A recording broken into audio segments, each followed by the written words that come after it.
बिस्मिल्लाहिर्रहमानिर्रहीम। अस्सलाम वालेकुम। कैसे हैं आप सब? उम्मीद है आप सब खैरियत से होंगे। अल्लाह ताला आप सबको हमेशा खुश और आबाद रखे।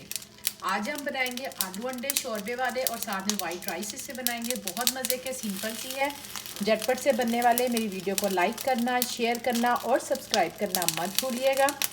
यहाँ आप देख रहे हैं कि मैंने प्रेशर कुकर में 2 छोटे साइज़ की प्याज ली थी, 2 हमने बड़े साइज़ के टमाटर लिए थे, नमक, काली मिर्च और लाल मिर्च और लहसुन अदरक का पेस्ट 1 टीस्पून ये हमने इसमें ऐड कर दिया। थोड़ा सा आधा कप हमने पानी ऐड कर दिया। अब इसे हम प्रेशर को बंद कर देंगे ताकि प्याज और टमाटर अच्छी तरह गल जाएं। 5 मिनट मैंने इसको प्रेशर लगाया था। प्याज और टमाटर अल्हम्दुलिल्लाह देखिए अच्छी तरह गल चुके हैं। अब इसमें थोड़ा सा हमने ऑयल यूज़ किया है और इसकी बुनाई करेंगे। जब ऑयल निकल आएगा तो हम इसमें आलू ऐड कर देंगे। देखिए माशाल्लाह घी निकला है, मैंने आलू डाल दिए थे। अब ये देखें आपको ऑयल माशाल्लाह अच्छी तरह भुन गया आलू। अब इसमें पानी डाल दें जितना भी आपने शोरबा रखना है। तो मैं इसमें 2 कप पानी ऐड करूँगी और जब 1.5 कप रह जाएगा तो हम इसमें बॉइल्ड एग यूज़ कर देंगे। सालन रेडी है, जितना मुझे शोरबा रखना था मैंने उस हिसाब से इसको डन कर दिया है।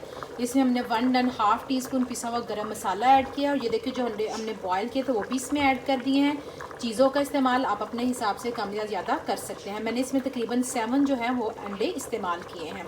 अब इसमें सब्ज़ धनिया डालेंगे और साथ इसे डिश आउट करते हैं। यहाँ अल्हम्दुलिल्लाह हमारे जो वाइट चावल है वो भी रेडी होने वाले हैं। तो बस अब इसके हम दम देंगे, इंशाल्लाह फिर मिलते हैं।